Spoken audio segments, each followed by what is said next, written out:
Good morning and welcome to Coffee with the Pastors, the June edition. And so good to be with you and for me to be with the Pastor Dans.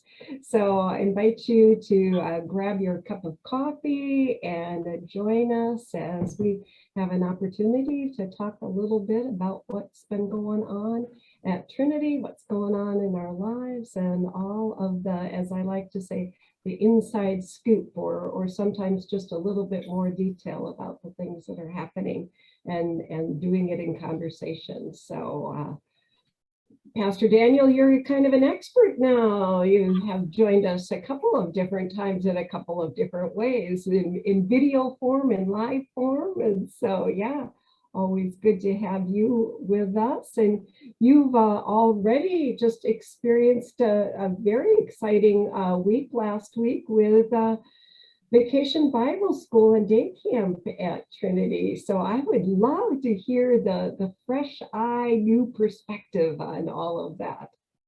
Yeah, we had a big party last week. I think I'm still recuperating this week a little bit from all the fun we had. But yeah, no, we had a huge party, a great week of VBS here at Trinity.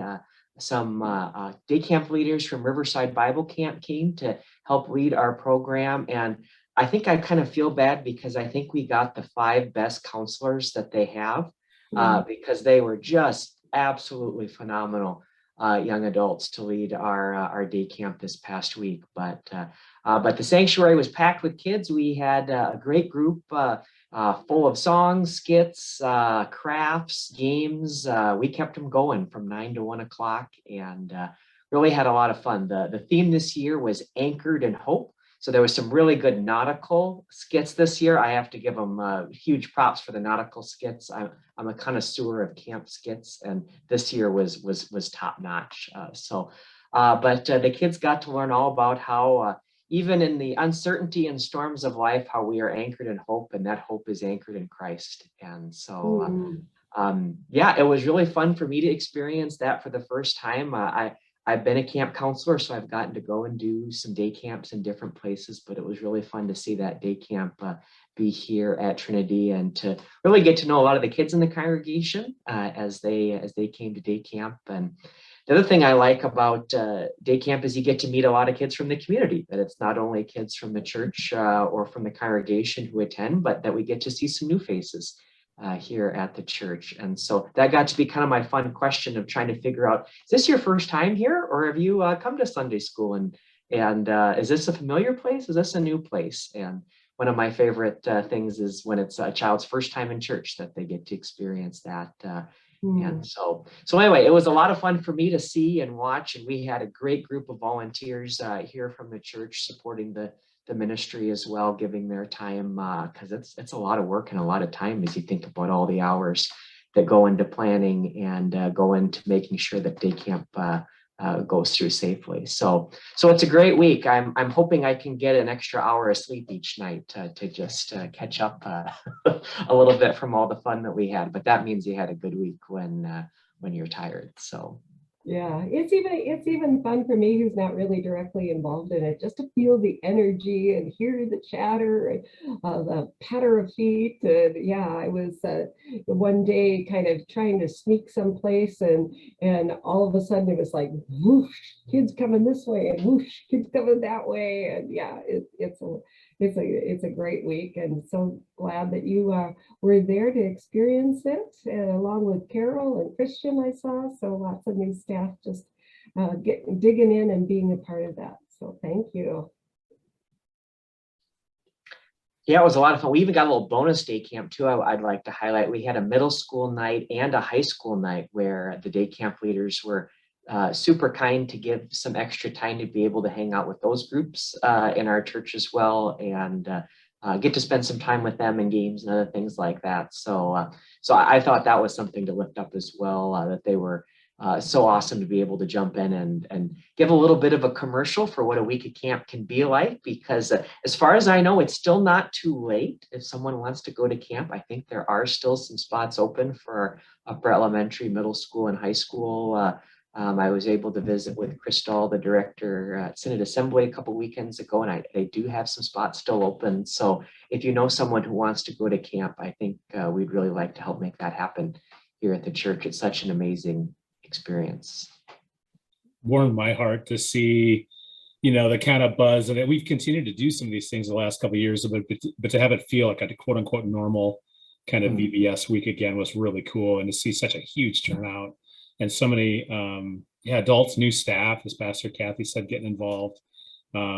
Just really, really cool energy in the building this week. And yeah, I'm glad to hear too that there's still spots available at camp, because I know for a lot of kids, that's the highlight of the summer, right? Is going to camp and being at Riverside, whether they've gone many, many times before, or whether they've gone for the first time. And the fact that Trinity has worked so hard to help kids get there by offering big scholarships to everybody who goes, regardless if they're members or not. And just that folks can let us know if they're interested. We would love to help make that happen. But your background is, you've got some camping ministry background too, right, Dan?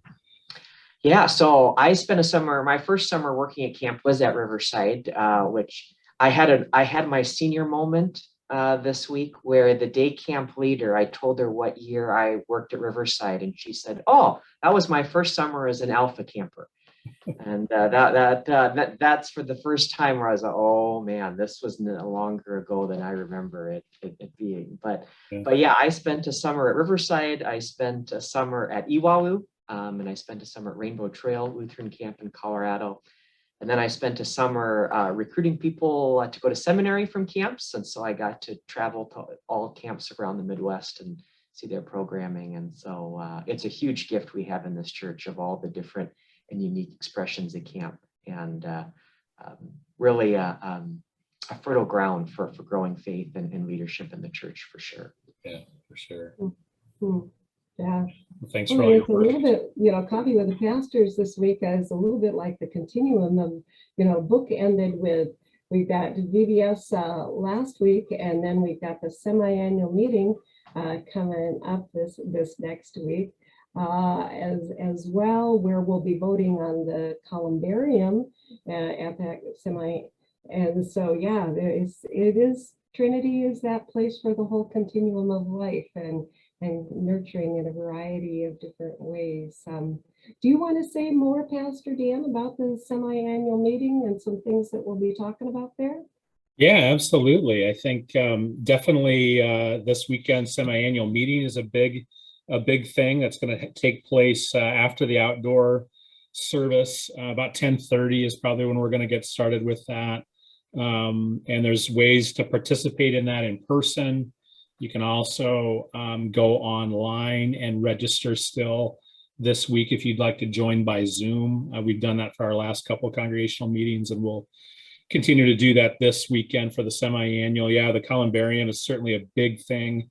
We're going to announce the name of our interim pastor of spiritual care, the person that's going to come and fill Kathy's shoes here for a while we begin transition, where I work through that transition and begin looking to the next person that'll fill that role in a regular call. So excited to announce the identity of that person, some more details about that, and we'll do that again at the semi-annual meeting as well.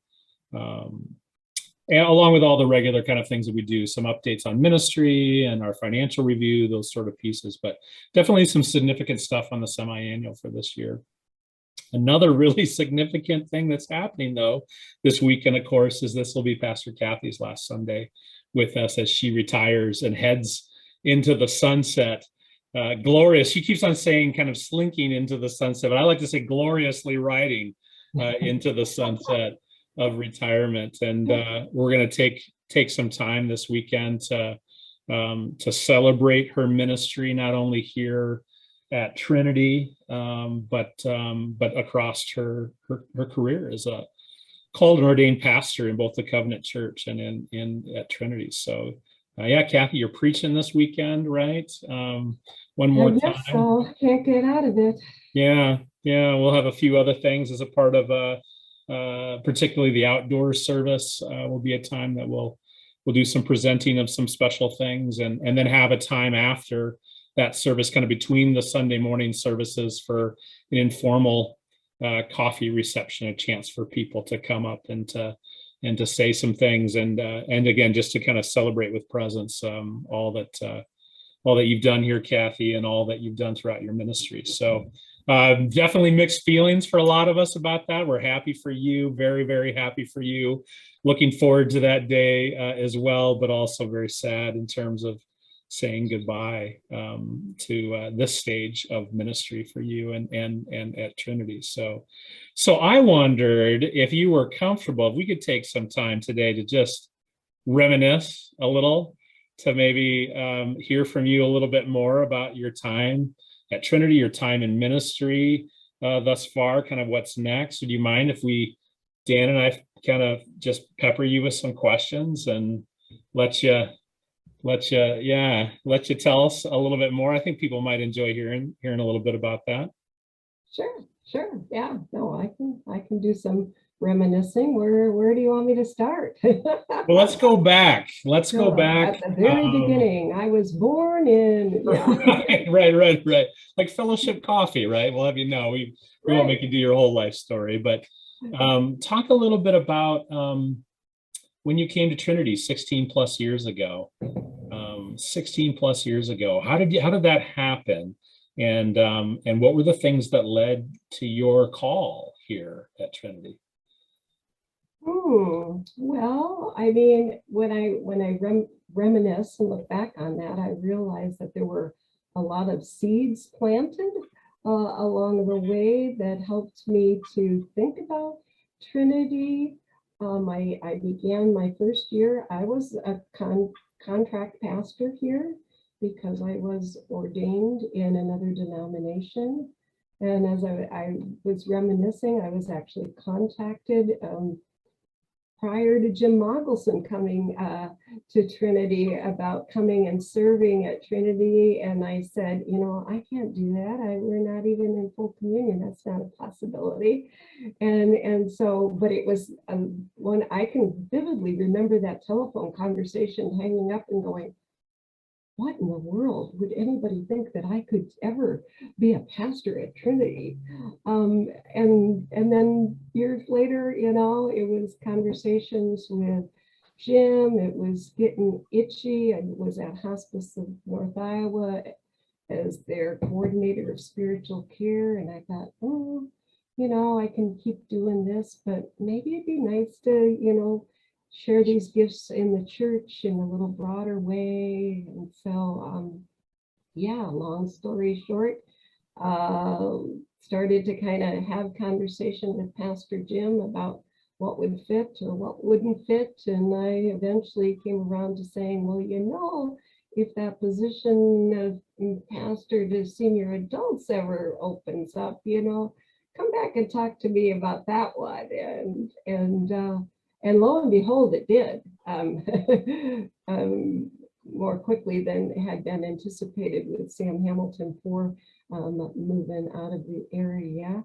And so, it seemed like that was the way that the Holy Spirit was leading in a variety of different ways to come to Trinity. So I was a contract pastor while I jumped through the proper hoops of the ELCA and the Synod to change my ordination and become rostered in the ELCA. And it was something that I'd been discerning for a while, so it wasn't just all about Trinity, but trying to find a fit for where I was theologically after doing some years of ecumenical ministry. The rest is history. I just feel so very blessed to have been here. I never wanted to serve in a large congregation, never wanted to serve on a staff. Here I am, loving every minute of being on a large congregation and on a staff. So it's just the things that you think you're going to do or the things that you think you're not going to do. And then how God just provides and leads and gently guides. And then you go, oh yeah, thank you. So that's a little bit of how I feel about Trinity. I remember talking about that when I first came. I think I shared a similar thought that I never imagined myself serving in a larger church, because I, like you, grew up in smaller churches and smaller communities, but then, yeah, having a chance to bring some of that perspective and those gifts to Trinity, I think has been really helpful, because I think in a lot of ways our congregation is a larger congregation, but oftentimes kind of thinks and feels itself as being a smaller church in terms of the relationships and the ways that we function sometimes. So it's been a really good fit in that way. What are some of your favorite memories through the years at Trinity, or even just in your ministry as a whole? Oh, wow, my ministry as a whole. Favorite memories at Trinity. Wow. Well, I mean, we've got to name the big one, the bazaar, right? I mean, so many fun memories about bazaar. Talk about another week that is full of energy and activity here in the life of the congregation that you have yet to experience, Pastor Daniel. As I've often said in orientation with people, you know, the bazaar can't be described; it can only be experienced. So, you know, I've got all of that, and then of course, you know, all the trips. I mean, beginning with the little day trips that I started to do, and just and Mission Jamaica, and the learning that I discovered of how you can build relationships with people when you go someplace outside the church and spend some time with them, and of course the international trips. You know, I think the trip to the Holy Land will always be a highlight in my life, not only because of where I got to go and what I got to experience, but who I got to experience it with, quite frankly. That was, you know, a beautiful thing. You know, weddings and baptisms, you know, all of those high points in life. But I have to say, the funerals.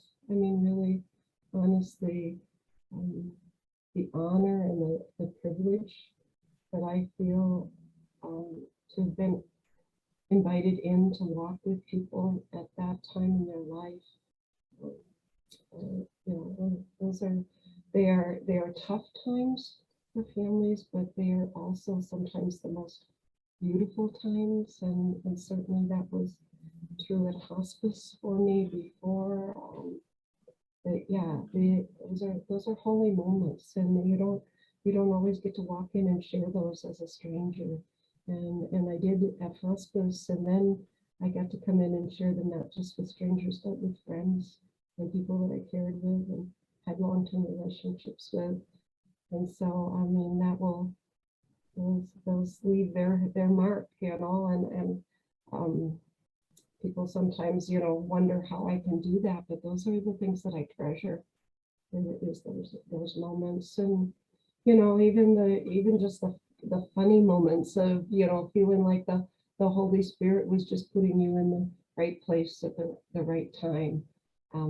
Those are the times that I go home and go, yeah, this is, there really is a God, and there really is a spirit, and I really get to do this, and wow, isn't that amazing? So yeah, Right. I mean, I don't know how you take in all of my years of ministry, but yeah, definitely it's a humbling experience, but an enriching one for sure. Well, I think it's remarkable how many different kinds of ministry. I mean, obviously, your work at hospice and here at Trinity and walking with people through some really hard times has been such an amazing gift for so long in this area. And I think you're so well known, honestly, for that, because of the ways that you've done that and the length of time. But then I'm always surprised and interested to hear about, you know, the earlier parts of your career too, when you've done such a variety of ministry. You've not just been kind of a senior adult or hospice chaplain kind of person, right? I mean, you've done mission work, you've done congregation development, mission start work, you've done youth work internationally. I mean, such an amazing breadth of stuff. Did you ever imagine when you first were ordained, I mean, all the different places that ministry would take you, that God would take you in this work? Well, quite honestly, being a woman in ministry, I think is why I did all of those things. I mean, I grew up, in an era where being a pastor was not a thing, and in a church where that was not a thing. And so, I began at a very young age discerning that God wanted me to do something in ministry. And so for me, the discernment was, well, that must mean that I'm supposed to be a Sunday school teacher. And then it was, well, that must mean that I'm supposed to marry a pastor. And then it was, okay, well, I guess I could be a missionary in a foreign country. And so in college, I spent a year in South America as a short-term missionary and did that. Came back and finished my undergrad degree, believing that I was going to be a missionary and that I would be going to Africa. And so that's how I started seminary, was wanting to be the best missionary that I could be, and went into seminary, planning to go to Africa. And then there were a few women, very few in the denomination at that time. But that was the first time that somebody ever suggested to me that I could be a pastor. And it was like, really, I don't know. I think I could do that way across, but I'm not sure if I could do it here. And yet in the course of some seminary and guidance, thought, well, maybe I should try it out in my own language first. And so, yeah, started out as a pastor, did youth work in a Spanish-speaking congregation in Chicago and in a couple of other congregations in Chicago. Did my internship in mental health. By that time, Kirk and I were married, and he served a church, and I did 2 years of chaplaincy in a mental health hospital. So have that experience, mostly because it was still like, well, I could be a pastor here, but how many opportunities really would there be for me in the church? Not that many. I better, get all my ducks in a row to do something else. And so that's why I just kept doing more and more chaplaincy kind of training, because I figured that was really where I would be able to serve. And then Kirk and I went out to the East Coast, and we co-pastored a church. We wanted to get back to the Midwest because we were having a growing family. We had 3 kids and wanted them to know their grandpa and grandmas a little bit more. And so then we did church development work in Woodbury, Minnesota. And that only lasted a year until they ran out of money. And so we said, okay. We came back to the Midwest to be close to family. My family was in Bemidji and Kirk's family was in Mason City. We'll go to the town that has where Kirk could get the first job. And it happened to be Mason City. And that's how we landed here. I think that's so, it's so helpful to hear that story and that perspective of just in your own ministry, how that perception of what you could do and not do in some ways shaped and guided, and how that continues to be an issue for the church. One of the things the ELCA is talking about is trying to engage 1 million new, young, and diverse people, and then before the end of the decade. And I think about why are we doing that? Because we could still be more diverse than we are. We could still be more inclusive than we are, and not just in terms of the people in our pews, but the people in leadership, right? And how important that is. And I think about how important it has been. I'll speak for my own family, my own daughters, but I know for many others too, to have a woman in the pulpit on a regular basis, right? Because that's not something that everybody's experienced, maybe until recently, and maybe still not as much as other ways. I mean, I don't know about for you, Dan, but I know for me, growing up in a church where at that time, from the time I was born, women could be ordained, but there weren't nearly as many women in leadership in the church as men. That still has been a part of my experience. Was that the same for you, Dan, or? Yeah, in my home congregation, it was two men and one was my dad. And so, but they served together for 15 plus years. And so I only, didn't see that till later on. And it became, in campus ministry and some other places that I had, those female leaders be a part of my, formation, and they became the most important people in my formation as I look back. And that's not to say anything bad about my dad, but as I think about the pastors who have been most probably formational to me, it was two women in college and in seminary, Yeah. and so I'm so grateful for that experience. And yeah. So maybe we're making some progress, but we're still on our way that way. Well, as you think, Pastor Kathy, about this next chapter, I know one of the things that people are asking you is what's next for you. What are you going to do in retirement, right? Is that a question you're getting a lot these days? Yeah, it is a question that I'm getting a lot these days, and my snarky, because that's always my go-to answer and response is, well, I have plans from when I retire until July 4th that I'm going to, retire. I'm going to go up north. I'm going to sleep for 3 days. I'm going to get up on Sunday morning and feel what it's like not to go to Trinity on a Sunday. And I'm going to celebrate the 4th of July. And after that, I have no plans. Which, to a certain extent is true. I mean, Kirk is not retiring. We are not leaving Mason City. We do have a place up north, and so I've spent my sabbaticals up there. I am hoping that I'll be able to spend a good portion of the summer up there, but I know that we'll be going back and forth. Kirk has projects and painting for me to do, so I'll be switching up my dresses for my paint clothes and doing that. But other than that, I'm pretty well open. I don't believe that God is done with me yet.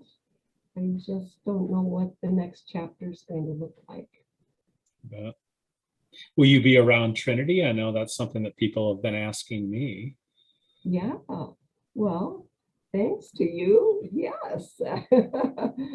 So, I did have a conversation with both Bishop Kevin Jones and Pastor Dan about whether that was something that could be considered, because of course it is the recommendation of the ELCA that I transfer my church membership, and many will remember that that's what Pastor Jim did when he retired for a period of time. But both Pastor Dan and Bishop Jones have graciously said that they thought that it would be okay for me to maintain my membership at Trinity, as long as I behave myself, or in other words, that I set the appropriate boundaries, which is to say that I am no longer a pastor serving at Trinity, and that I will not take on that role. In order for folks to make that transition in terms of connection to both of you as well as whoever comes after. And you and I, Dan, talked about thinking that will be okay for the interim, and that maybe we'll need to revisit that when there is a call to the more permanent pastor of spiritual growth. But for right now, we'll just kind of see how that goes, and like I say, see if I can behave myself. If I get in trouble, who knows? Not too concerned about that, Kathy. I think you have always been such a gracious partner and such a supporter of the other pastors on this team. And I know too, we've experienced, right, with so many of our retired pastors that have come back to Trinity, what a gift that can be, just to have them there as members, and to have them around. And I think that this is a congregation that handles that really well, and has in the past. I know they did with Jim's transition too. And like this one, that was, I think, sad for a lot of people, but also really fun to still have Jim around in our congregation, and in a different role, albeit, but still to be around so those relationships are not completely severed is a neat thing to be able to do. So yeah, just don't, no taunting from the back of the sanctuary, during sermons and whatnot, holding up signs, throwing things, that kind of stuff, probably wouldn't be able to handle it. Oh, yeah. Well, I was talking in worship to somebody else who's retiring about this time of, and he was reminding me of the story of Moses. And so I reread the story of Moses the last week or so. And Moses was a little reluctant to, and wasn't certain about what this call that from the burning bush to serve, and felt a little inadequate, and yet ended up doing all of these amazing things, and ended up doing a lot of wandering with people. And then Moses dies, and Joshua, the book of Joshua starts.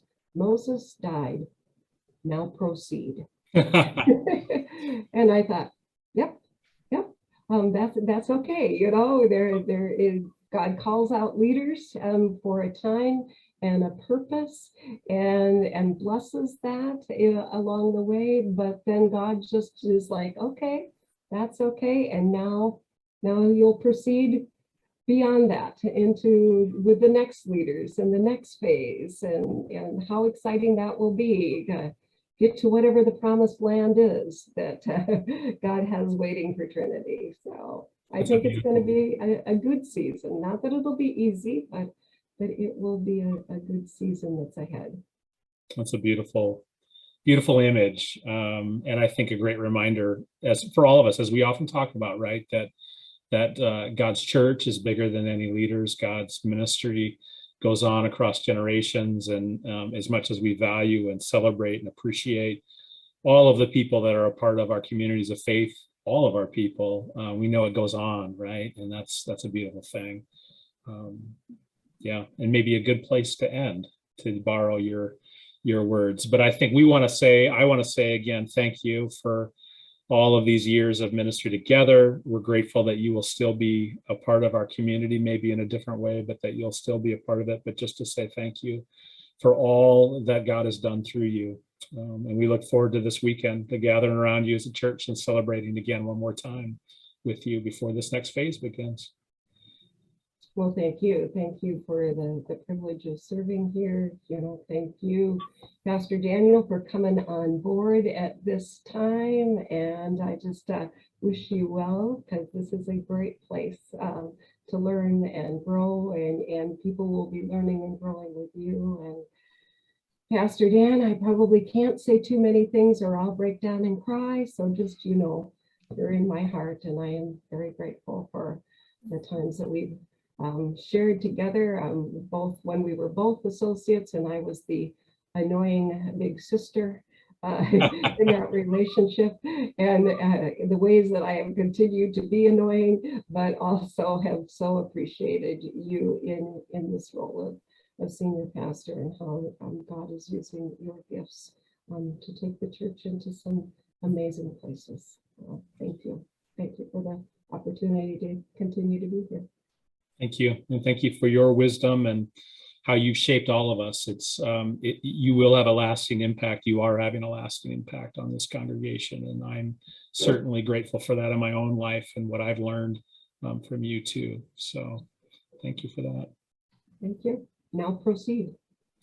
All right. I think that's it then, right, for this month? All right. All right. Oh. Thank you all for watching and for being with us. And we hope that we will see you this weekend for what will be a really big weekend for us here at Trinity. Take care, and God's blessings to all of you.